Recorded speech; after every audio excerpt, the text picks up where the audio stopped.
Kung bago ka pa lang sa aking YouTube channel, please subscribe at i-hit ang notification bell para updated ka sa aking bagong videos. Hey again, magandang hapon sa inyong lahat.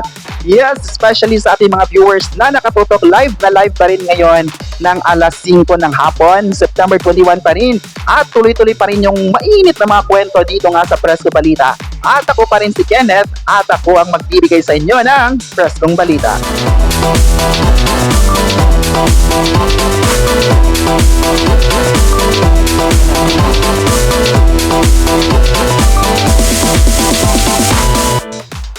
Okay, again, magandang hapon sa lahat ng mga viewers, especially sa ating mga ka-Presko viewers na patuloy na inaabangan talaga ang ating programa dito nga sa Presko Balita. Okay, so hindi na tayo magpapaligoy-ligoy pa. Sisimulan natin yung mga kwento, yung mainit na kwento ngayong alas 5 ng hapon ng September 21.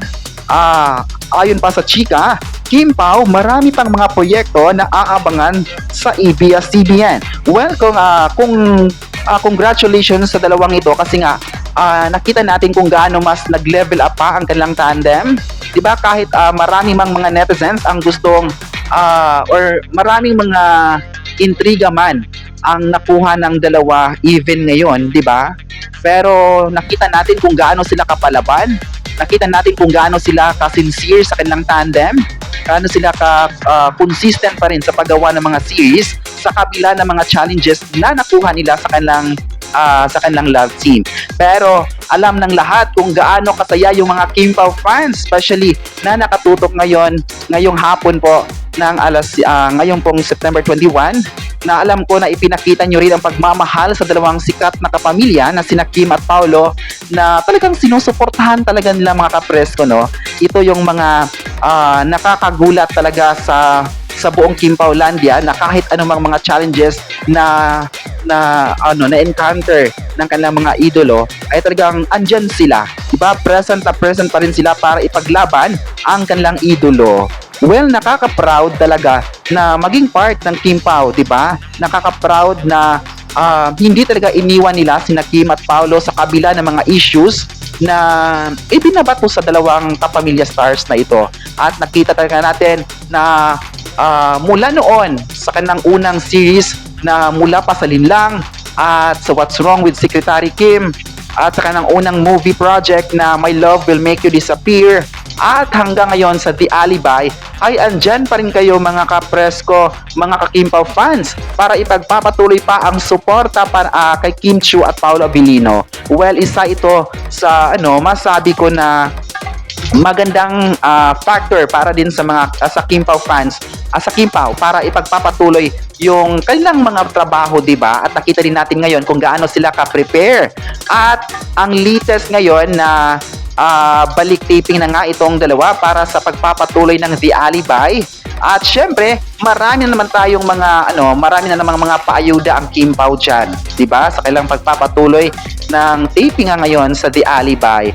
At I'm sure na yung kanilang stay dito sa Manila pagkatapos ng asap natin to sa England ay para lang yon sa mga TV guestings at ilang mga exposures nila sa TV. Pero babalik din naman sila at pagbalik sila sa taping nila sa The Alibi. At speaking of The Alibi po, malapit na ngang mapapanood ito sa ABS-CBN. At alam ko na excited na po kayo mga ka-Presko na mapapanood ang kwento ni na Stella Marie at Vincent, na ako excited din ako dito kasi nga may mga nagsilabasan online na isa raw itong pinakamalaking serye nga ng ABS-CBN, at expected na talagang dudumugi na naman ng mga viewers ang kanilang unang episodes, I'm sure, kasi nga alam natin kung gaano talaga mag-handle ang Dreamscape Entertainment, diba? At saka yung mga director nito ay napakagaling, napakabigatin, kaya naman ay dapat abangan ito ng mga viewers, especially yung mga kapamilya, na mapapanood na nga ito sa mga hindi na magtatagal. malapit na itong mapapanood mga kapresko. Well, sa ngayon po ay alamin naman natin yung pulso ng mga netizens kung ano nga bang masabi nila sa mga bagong projects pa ng Kim Pao sa ABS-CBN. Ayon pa ng isang netizen, excited sila sa mga susunod na proyekto ng Kim Pao sa ABS-CBN. At ayon pa sa chika po mga kapresko, sa taong 2026 po ay mayroon daw mga tatlong projects pa na gagawin. Diba? Tatlong project na gagawin ng Kim Pao sa ABS-CBN. Diba? Isa ito sa mga chika na lumabas online at isa dito ay posible daw mapapanood na sa buwan ng May at yung isa naman ay sa sa September at yung isa naman ay sa December. Well, alamin natin kung totoo nga ba ito at anong projects na naman kaya ito, 'di ba? If ever na magkakatotoo itong mga usap-usapan or spekulasyon ng mga projects pa ng Kim Pao. So nakakagulat nga kasi tatlong projects pa yung aabangan. Well, I hope na marami pa dyan ha. At I hope na magkakatotoo itong mga projects na ito na usap-usapan din sa social media. Ayon pa ng isang netizen, iba talaga ang Kim Pao kaya nabibigyan ng opportunities. Alam natin kung gaano sikat na sikat talaga sina Kim at Paolo ngayon at alam natin kung gaano talaga sila naging masaya na minahal din ng taong bayan dahil nga minahal ng Kim Pao yung mga fans kaya ganoon na lang din yung pagmamahal ng mga fans sa kanilang dalawa. Okay, so ayon pa ng isang netizen, hoping na mabibigyan pa sila ng maraming exposure sa TV. Well, posible yan at expected na marami pa talagang pagsasamahan sina Kim at Paolo dahil na rin yan sa mainit na suporta niyo po mga kapresko, mga fanay, mga Kim Paulandia, dahil yan sa yung mainit na suporta at pagtanggap ni Kim at Paolo na mabibigyan kasi nga itong The Alibi ay tila isang request or mga request ito ng mga fans dati na sana mabibigyan sila ng panibagong series naman sa ABS-CBN. Kaya nga, nagkakato ang lahat at nabigyan nga at granted, wish granted nga para sa mga Kim Pao fans na mapapanood nga sina Kim at Paolo sa The Alibi. At yung hinintay ko na talaga ngayon ay yung panibagong movie na naman yung gagawin nila. No, sana mag-request din yung mga Kim Pao fans sa sana magkakaroon sila ng panibagong movie. Diba? So, para naman masundan yung kanilang hit na movie this year, 2025, yung My Love Will Make You Disappear. Or nakaka-excite yan. Okay, so ngayon po mga kapresko ay aalamin naman natin kung ano nga ba yung pulso ng mga fans online, kung ano nga bang masabi nila sa pinag-usapan nating mga proyekto ng Kim Pao sa taong 2026. Okay, ayon pa ng isang fan, maganda kung magkakatotoo ang tatlong proyekto ng Kim Pao para sasaya ang mga viewers. Well, kahit yung The Alibi lang naman, di ba? Pero nakita natin kung gaano kasaya yung mga Kim Pao fans. So, how much more pa kaya kung maraming proyekto pa ang gagawin ng Kim Pao? Well, alam ko na todo suporta talaga yung mga Kim Pao fans para ipakita ang tunay na laban para sa nina Kim at Paolo na never talaga sila nagpapatinag sa mga negatibong komento ng mga fans. Diba? Anong mga netizens? Kaya yung mga fans talaga ipinaglaban nila yung dalawa at nakita din naman natin kung gaano effective ito para sa dalawa na hindi talaga natitinag yung samahan ng Kim Pao. Okay, ayun pa ng isang fan, deserve naman talaga ng dalawa ang sunod-sunod na proyekto dahil magaling sila.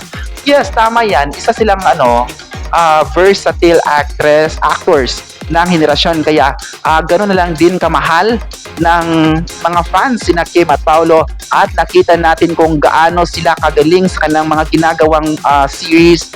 Kasi mas triple pa ngayon yung kanilang preparation sa kanilang character, especially sa The Alibi. Kasi nga, nakita natin kung gaano sila ka-dedicated sa kanilang mga karakter, sa kanilang mga trabaho, at napaka-passionated nila when it comes on working with other artists. Especially na gusto lang mabigyan ng justice ang kanilang karakter at lalong-lalo na ipinagkatiwala sa kanila ang kanilang mga karakter, 'di ba? Syempre, gagawin din nila na mas mapaganda pa nila ang kanilang mga yung acting, 'di ba?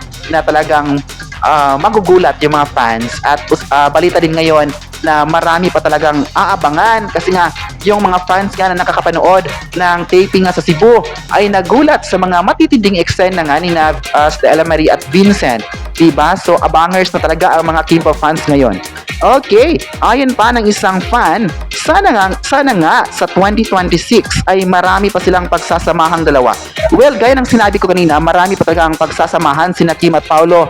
Kasi nga, mahal na mahal ito ng mga tao at hindi talaga nagpapatinag yung mga fans. Di ba?